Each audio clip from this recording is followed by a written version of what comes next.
Hey everyone, in today's episode, I will be discussing the future of Australia's property market.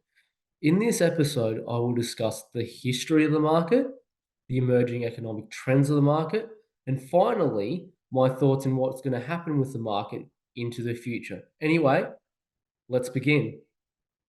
Now, to look at the future of the property market, we need to look at the past. So let's get right into it because there are a few really important points and metrics that matter to the market when looking at where it's going to go.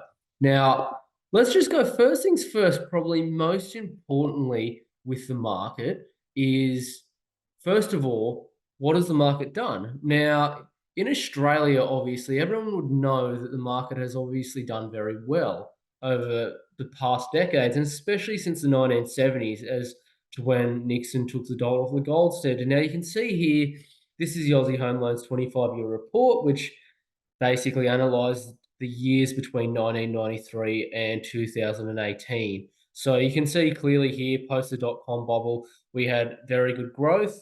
And then also probably in the sort of mid 2010s right through to 2018, we had great growth there. Now, though in those periods, Sydney and Melbourne did the best out of all markets. Mainly that brings up the average because they are the vast majority. They make up more than 50% of the entire property wealth in Australia. Perth and Brisbane actually did very well between 2002 and 2010, which did bring the market up into a sort of a more gradual approach there on a national level, simply because of the amount of people there being a lot less than Sydney. Um, Furthermore, this is another graph here of inflation adjusted dollars. So you can see clearly Sydney ahead of everywhere else and Canberra too. But in 1973, obviously they had a lot higher prices than many other cities. So Melbourne actually was only about 75% of the price of Sydney. So it's actually done very well. So is Perth and Brisbane too on top of that. So there's a little bit more about the market. Now, to actually give everyone a bit of an idea of the effect of population on markets, you can clearly see here Sydney and Melbourne just exponentially growing at a greater rate than other cities of Australia. So, look, mainly that's backed by immigration because we do get usually somewhere between the numbers of 300 and 600,000 migrants in a year, most going to Sydney and Melbourne. So that does play a big part too. And also, not only that too, it's also the wealth of the migrants that actually go there. Most of the migrants into Sydney and Melbourne generally are business people or professionals, obviously due to the skilled migration policy play a big part of that too. Anyway, this is basically what Australia's population in terms of, not population, sorry, this is what Australia's prices in terms of inflation adjusted dollars look like in 1970. So you can see clearly Sydney was actually the most expensive in Australia. Then it was obviously Perth and Melbourne. We didn't have data for the other cities, so that's why they are missing. You can see Melbourne is actually quite cheap compared to especially Sydney, and Perth actually wasn't that far behind Sydney really in inflation adjusted dollars. Now, today, or not today, well, in 2020, this is what it looked like. So clearly, Sydney out in front of everywhere else. Melbourne and Canberra are not too far off. Perth a little bit down. Now, obviously, in 2024, with Perth going through the roof, that has increased quite a lot, as has everywhere else. So that's what's happened in the market. And yeah, look, that will probably continue in the future, but there's probably a lot more we need to dive into. Let's look at the emerging economic trends of the market. Now, I've got a couple of different points I'd like to make here, simply being one, the growing wealth divide, two, the emergence of working from home, three, the emergence of possible mega cities, and four, where the wealth is being stored. Now, let's get straight into it because it is really important to understand these in great detail. So, income inequality. So if you look at articles like this, you can clearly see that income inequality is on the rise, with the bottom 90% of Australians receiving just 7% of economic growth since 2009, with the top 10% of income earners reaping 93% of the benefits. Now, what's happening with that is clearly that The people in the know and who have knowledge about assets are clearly just buying them, and others are just spending their money. So there's a good saying, and it's in a lot of books, and it's that the wealthy, what they do is they spend their money after they've invested it, whereas the poor spend their money before they're invested it. So what happens is you've got people basically spending all their money and then using the leftovers to actually invest. Whereas what the wealthy do is they invest all their money and then the leftovers they use for their life. That's the clear difference with what goes on there. Anyway, that's one thing, and yeah, that will look. That's going to continue in the future, as bad as it sounds, but it is what it is. This is also a graph just to show you what has actually happened in recency. So you can clearly see the crazy difference in wealth with the actual percentages of people's net wealth. So you can see, but right through like back into the 50s and 60s, basically the bottom 90% of people had nearly all the wealth in the country, which is where the way really for an equal country to probably work, I'd say. But you can clearly see just over time it's got worse and worse and worse. You had a little bit of a correction in the 80s to 90s, but look at 2009 to 2019. That's just insane. Like, that is insane. And I'd argue since COVID, that's probably got even worse, especially with some of these idiotic policies from politicians that really only help, the large and big players in town and not the small business owners. But anyway, they do what they do. Working from home, that's become obviously a big trend. You can see since COVID, clearly that's increased definitely. And what's basically happened here is there's obviously been a less need for many, especially office workers, to be in the office, just simply due to companies not wanting to use office space and having to pay those exorbitant rates of tax, council rates, and just even just general rent or anything like that to run their operations in an expensive area. So, look, working from home's here. It's here to stay and it's here to continue.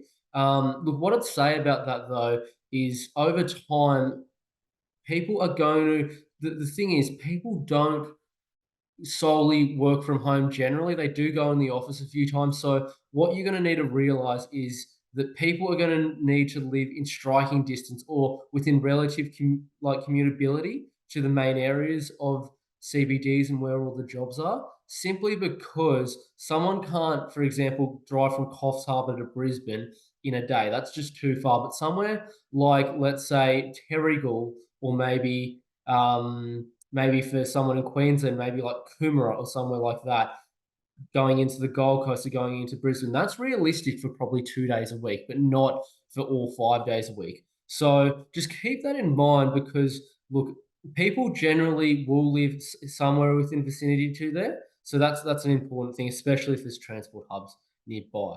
Um, Look, an important thing to note as well is working from home is a thing, right? But people generally don't live out of major CBDs just simply because job tenure has actually gone down in recent years. You can clearly see here, if you look at the age groups, you can see the ages of 45 and above are 6 years, then it goes down to four for 35 to 44, then it goes down just over 2.5 years for 25 to 35, then just around 1.5 years for under 25-year-olds. So what's happening is as time goes on, the average tenure in a job is actually decreasing quite significantly. Now, not all jobs are working from home jobs, and everyone has their different, obviously, policies that they have to enact in the workplace. So, along with that, because of that, what you're going to see is that people are going to jump from job to job to job consistently. Obviously, working for one company your whole life isn't the way it is anymore. It's just not the truth, and it's just not the way people operate. So people are, because they're jumping from job to job to job. People are going to have to literally live near where all the jobs are still, regardless of that. Because when you start a company, most companies are going to want you to come in either full time or at least a fair few days of the week to get your training underway and training done correctly. So if people are jumping from job to job to job within, let's say, every 2 years, which is the way it's looking like it's going, what you're going to see is people are going to naturally have to live where all the jobs are, because when they go to their next job, they're going to have to then go into the office, or into, for example, a training room or something like that, and they'll have to live nearby. They can't drive from Coffs Harbour to Brisbane. Anyway, let's go on to the next point. Mega cities. Now, as Australia's population booms, as I said, with the jobs moving that kind of way and where all the jobs are, what's going to happen is you're going to naturally start to see some of the major cities in Australia, and that's especially on the East Coast, start to form almost these kind of mega cities. So one of them is the Gold Coast to the Sunshine Coast. So that would be connecting basically Brisbane to both the Sunshine Coast and also the Gold Coast, with basically an urban area the whole way between there. Now, that's not the case at the moment, because if you go between sort of Coomera and also, and I'd say the outskirts of Brisbane, right up, I'd even say probably towards the outskirts of Carina, it's fairly almost rural in some parts of that. But if you go out that way, you've got farmland and a lot of also just, even I'd say, unsubdivided, like mega lots and old farms on, 100 hectares and that kind of thing. But look, over the years, that's obviously changing. Look, parts of, for example, Coomera 10 years ago were literally just large estates, and not only large estates, but some of it was actually farmland. Now you've got whole new suburbs and new estates just popping up left, right, and center. It's the same as the Sunshine, towards the Sunshine Coast. So once you kind of pass, Deception Bay, right up until you kind of hit Pelican Waters, it's basically just, it's just farmland really, and it's floodplain too. So that's something they probably should consider. But that's something that's happening there. So some of that's being subdivided. So you got, especially around Caboolture and those sorts of areas, up past Narangba, those kinds of areas too. New estates going in left, right, and centre. So it's becoming urbanised more and more and more in the future. So you're going to see these mega cities. So you can see here, Southeast Queensland's 200-kilometre city is predicted to grow by 1.5 million to 5 million in 20 years. And now that's because they're saying that if it were to be connected the whole way down the coast, you'd include all three populations together, and you'd obviously have the new actual migrants in there too, or not migrants, but the new people that are actually living in there too, which would add to the population, which would then amount to 5 million. Now, that's not only, should I say, to Brisbane. Sydney also has something very similar. So there's actually a government policy, and not policy, but an actual government, should I say, idea that we'd have a thing called the six cities. So you can clearly see here that you'd have the Eastern Harbour City. So that's the eastern quadrant of Sydney. So that would basically be your inner west, lower north shore, your upper north shore, northern beaches, and your Sutherland Shire. Then you'd have your Central River City. So that includes some parts of St George, basically Parramatta, right up to kind of your inner hills district of just northern Parramatta. So that's like North Rocks, that kind of way too. Then you'd have your Western Parkland City. So that's mostly your new estates and your older kind of Western Sydney areas, like your Liverpools, your Penriths, your Blacktowns, your emerging Camden, for example, near the airport, out that way. And then you'd also have your Central Coast City. So your Gosford and Tuggerah would be the central of that. Your Illawarra would be obviously Wollongong and Shellharbour would be the centre of that, and then you'd have your Greater Newcastle. So that would be mainly Newcastle as the CBD centre, but you'd have other parts of the Lower Hunter, probably like your Singleton and Maitland there too. Now, what I think about this is genuinely going to happen. This is almost without a doubt going to happen. If you look at especially from Sydney to Newcastle, what's happened there, there's just new estates popping up left, right, and centre. The best area to see that happen or see what's going on there is definitely your around Tuggerah and Wyong region, and all sort of also towards Lake Haven. If you go out the back of there, you will see that basically there is almost a new estate popping up year after year, and there's a lot more people moving down there. So what's happening there is you're going to see basically Newcastle to Sydney first form, and then you're probably going to see Wollongong to Sydney, and also a connection probably between Picton and Wollongong form as well. And that's out towards Tarmore, not only Tarmore but probably more Appin, I'd say. That will start to be developed, and also out towards Warragamba Dam and that kind of way too, because it's really the only land that's left. Also, you'd have out even further between basically Box Hill in Sydney and also the Hawkesbury. That's the other part of land that's kind of left. And then once that's done, it's only really we can only really go up from there because we're just geographically landlocked in every direction. Anyway, furthermore, where's wealth stored in Australia? So you'll notice here that the average wealth per household in Australia is not 39% in someone's main home, then 20% in superannuation, 19% in shares and other assets, then 12% in investment real estate. So, look, obviously, owning your own home in Australia is a big thing, so it does make up a large portion of that. But if you look at including both investment in real estate assets and also super, not only that too, but shares, a lot of super is actually invested in and actually pushed into real estate too, as are shares. So a lot of super companies will actually buy properties and other self-managed super funds, and especially if it's from people, they'll actually buy a property in their super. So that actually goes into the pool too. So look, if you just add investment real estate and someone's actual main home, that's more than 50% alone. I'd say at least half of super and also shares would probably count in towards, I'd say, property as well in Australia. So you're looking at around 60%, I'd say. Now, if you look at the highest wealth demographic in Australia, now that's in the bottom paragraph there.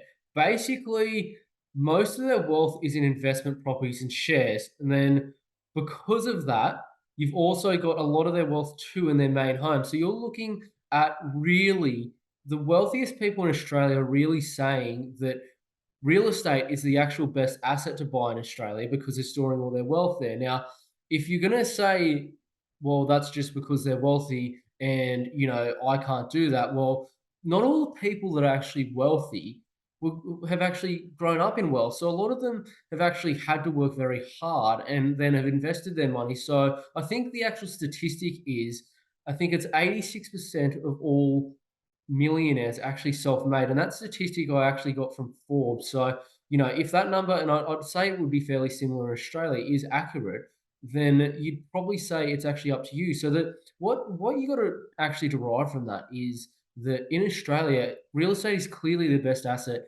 to invest in, simply because that's where all the wealthy are storing their wealth and they're making further and further wealth from. So, bit of a hint to follow there, I guess, everyone. Not only that, let's just go to the next slide. To give you an idea, so we were talking about wealth. Now, this is another graph. This is actually from the ABS and RBA. So if you look at where all the wealth is stored here, you've got also, it's saying 68% of household wealth, and that's $10.3 trillion is stored in property. Then you've got 3.6 trillion in super, and then another 1.3 trillion in shares and cash deposits. Now, as I said before, I was saying 60%. Now, this graph, according to the most recent poll, and my last graph there that I brought in was actually from, I'd say, 2020. So this is your 2023 results. So it's gone up even more. So if you look at the graph there, this is why. You look at how much real estate has actually just grown. In total there, you can see that cash hasn't grown that much in other assets, but real estate has grown even more. So you've just seen an infatuation from 60% to 68% of net wealth is actually in real estate. And then again, super is there too. And then you've also got shares. So it's probably even above 75% now, which is just insane numbers. So really, where to store your wealth and where the wealthy store their wealth is real estate in Australia. So it's the best asset to invest in. Political trends. Now, what do I mean by political trends? What I really mean is what decisions has been made, how it's affecting the market, and what is actually going to happen due to these trends and due to some of the decisions that are being made from politicians. Let's get right into it. So, first things first, I want to talk about growing density. Secondly, the silent taxes and expenses. Third, the rising government debt. And then fourth, some very poor political decisions that are going to definitely have consequences. Anyway, let's get into it.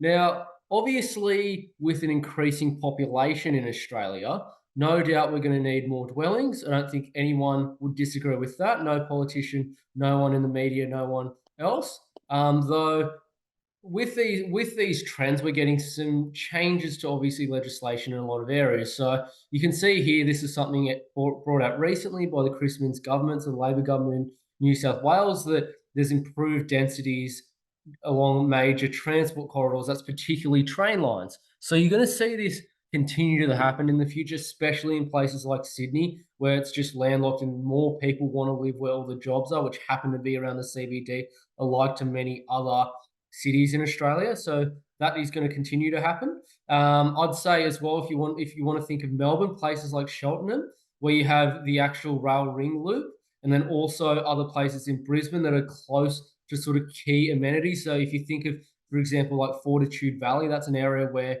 there's just high rises going up left, right, and centre. Not only I'd say small high rises, ones above 20 stories high. You're going to continue to see that happen. So that's not a Sydney wide thing. That will be a national wide thing, particularly in main job hubs and transport corridors that will continue into the future. You can see here, even this is actually, I think, in Melbourne and in Victoria mainly, granny flats being given the green light, and this is only late last year. So you're going to see things like this continue just simply because we don't have enough homes. The legislation around that does differ, so just be a little bit careful there, especially because I think from memory in Melbourne, you can't, I don't think, rent it out to someone privately, but I think it's only for your own actual intergenerational living from memory. So, but in New South Wales, and I know in Moreton Bay, that's completely different. You can put a granny flat in and just lease it out. So the legislation probably needs to be worked on a little bit there, but you'll start to see more and more of this happening. I know alone in Sydney, I drive around sometimes quite a lot of the northern beaches in the inner west, and almost every home in some streets will have a granny flat or subdivided battle axe property. And it's simply for obviously financial reasons. You can make quite a bit of money off it, and also, generally people who are living in really good suburbs don't want to leave their suburbs because everything that's there, that they need is there. So they stay there and they just end up building themselves a granny flat as they get older, live in it, and simply lease out their house, or their maybe children might live in their house. So that's going to continue to happen as things get more expensive. Increased land tax is something I probably need to mention. The topic here I'm mentioning really is it's the silent taxes. It's the silent taxes and increases in taxes as well. So first things first, as I said, increased land tax is something. Now in Victoria, it's just blatantly they're increasing it just because of the Andrews government stuff up, and I don't agree with that at all because I think if a government stuffs up and they mess the budget up, it should be up to them to repay it and make the economy more efficient, not blame the people and make them suffer the consequence. But anyway, they do what they do. Look, it's not only Victoria that has this, but it's also other states. So, look, I previously mentioned that places like in Queensland, you had a lot of council regions between the years 2020 and 2022 reevaluating their land values. Now, some of them, what they've done is the property value, or should I say the suburb median, mainly may have only gone up by about 30 or 40%, but they increased the land value by 50%. Now, again, I don't know how that's possible and how that even is legal, but that's what they do. So that's a silent tax, I'd say, that an example of a silent increase in land tax that the government has done in recency.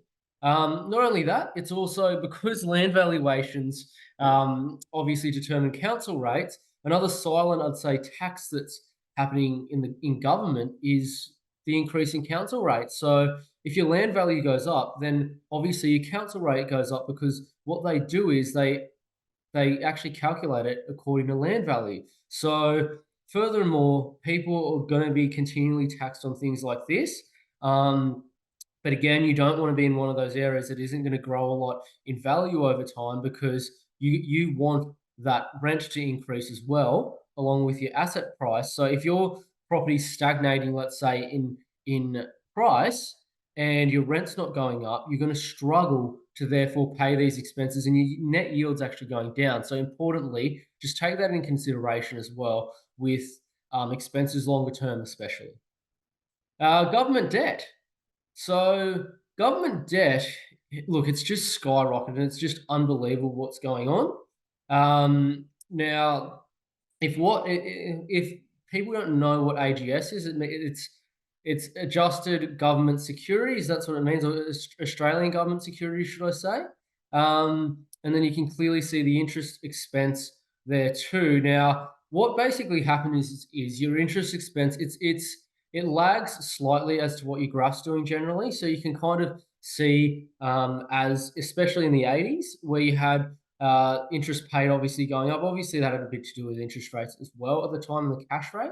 But look, you can just see, especially since the GFC and even worse since COVID, it's just ballooning out of control, government debt. So what's going to happen is that actual interest paid line is going to continue to go up. As you can already see, it's projected to go up over the next couple of years, which really isn't a good thing. But anyway, the effects of that will be governments will then have to cut expenditure for certain things. So here's an example of something that's actually happened. So this, I think, was come out late last year in 2023. 50 projects axed under the Australian government's spending review. So you can see New South Wales 17, Victoria 12, Queensland 9, WA 5, South Australia 5, Tassie and the ACT 1 each. Now, what's going to happen here is, I hate to say it, but the projects they're going to axe are going to be in the less important corridors for the regions of Australia. So what's happening there is, if the population and jobs require it, they're going to prioritize that over other projects. So naturally, now look, some people might have differing opinions to that, and I understand that, but that's all they're going to do because they obviously need to win votes. So they're just simply thinking of the majority, and especially all the people who are actually paying their rates and also paying the taxes on working. So that's what's going to happen in terms of that. But no good with extra government debt when they have to actually cut things like this, because some of those areas are actually your more rural, regional areas. So they actually really need those projects. So look, blame the government for that. Just poor spending, poorly allocated spending, I'd say as well. But anyway, that's what they do. Look, another thing that's happening now is governments are coming out with extremely poor policy. Now, look, I've grown up near the coast, like pretty much my whole life. I love surfing, I love fishing, I love boating, swimming, everything you can think of that's near the water. And look, I love taking care of the environment. I dive regularly and I'll pull, garbage out of the ocean when I'm there. But look, some of the green policies that they're trying to do is just ridiculous. Now, you've got these are two articles alone that are literally within 5 days of each other. And you've got the first one saying 90,000 extra construction workers needed to the goal of above 1 million homes, says the industry, right? And then literally within 5 days, you've got the government wanting to introduce a new ute tax which will actually impact Aussies. So I don't know who thought of that and why the hell you would do that, because, I know a lot of tradies, a lot of my family are tradies, a lot of my really good mates are tradies, and they all drive utes and they have to drive bigger cars because they have to fit their tools in there. They have to fit cladding in there. They have to fit, piping in there, sheeting in there, everything else you can think of in there too, or on roof racks. So they need a ute. It's as simple as that. So you need 90,000 extra tradesmen or construction workers, but then you're going to disincentivize them to then tax them more for something that they actually need for their actual jobs. Now, that just sounds absolutely ridiculous, and I don't know if the government actually thinks of these things, but mate, perhaps they could just look at two of the things they've done within 5 days of each other and then maybe make a good decision. But that's an example of some really bad policy decisions that are being made and just idiotic things. Like, I think they probably should have to take these things to, let's just say, a panel of, let's say, five everyday Australians just to make a decision and just say, does this make sense? And I guarantee you stuff like this won't get through because people have common sense. But when you're in bed with other people, especially the World Economic Forum and other sort of idiot globalist organizations, this is what happens, and they're going to continue to do stupid things like this. So yeah, and you'll see again what they're going to do with this is they will prioritize, as I said, the key areas. So people in the actual communities that need it most are going to be the ones who, first of all, literally are left burnt. And yeah, so that's what happens. Anyway, what are my thoughts around what's going to happen in Australia's property market in the future? Now, I've got a couple of thoughts on this, obviously, after looking at all the detail that we've gone through. Now, look, first things first, the debt snowball will continue. Second of all, the rise of urban centres will continue. And third of all, there are trends that are going to continue into the future. So let's get into it. So look, debt obviously over the course of time has just continued to increase year after year after year. And I don't think it's any secret as to why that is. The government has just continued after the 70s, every time something's gone wrong, to print more and more money. That's all they have done. That's all they're going to continue to do. Now, I brought this graph up previously and I'll bring it up again. As you can see, obviously, we're going into the largest amount of debt we have had in our history, and that's only going to continue. Probably the next time we have a global financial crisis or a major market correction on the horizon, they're just going to inflate the crap out of everything like they always do. So, look, that's going to continue. And what's going to happen with that is that all the debt is going to go into solid assets and all the inflation is going to go into solid assets as well. So you're going to see in Australia, especially as I previously discussed, with all the wealth going into property, people like basically forcing, or should I say, putting all of their money into real estate and letting it sit there and not selling it. Holding periods go up, therefore prices go up further and further. So that is due to continue, no doubt. Another thing I did mention was the emergence of regional economies. So, look, one economy I do really like is Geelong. Obviously, Victoria, a lot of people would argue that the government in Victoria have been very poor performing in recent years, and I don't disagree. However, despite that, Geelong has actually performed very well. So if you look in this report, and this is from KPMG, and this is actually your current, you know, recent years, and it's actually a blueprint report for this financial year that's actually just about to finish. The gross regional domestic product has basically outpaced both the Victorian and Australian average. So you've got industries that are like really, really doing well over in places like Geelong that are going to obviously create more jobs, create high paying jobs as well, and fundamentally lead to good outcomes for the actual city. Now, Geelong's not the only one. Another city that I would argue as well, largely, is Newcastle in New South Wales. And you can see clearly here, this is just an ABS report. The Newcastle inner city area actually has nearly double the amount of professional workers as to the Australian average. Now, a lot of these professionals are quite highly paid, and that only adds to pressure and adds to property prices in the future. So in areas like this, you're going to see it continue to increase property prices, and you're going to continue to see the regions increase in terms of their actual economic outlook. They're not the only ones. You also have places like the Gold Coast and Sunshine Coast. Now, they are obviously a little bit more based on tourism at the moment. It will happen a little bit more slowly, but it will happen into the future, especially when infrastructure starts to improve between Brisbane and those regions. That will really change the game.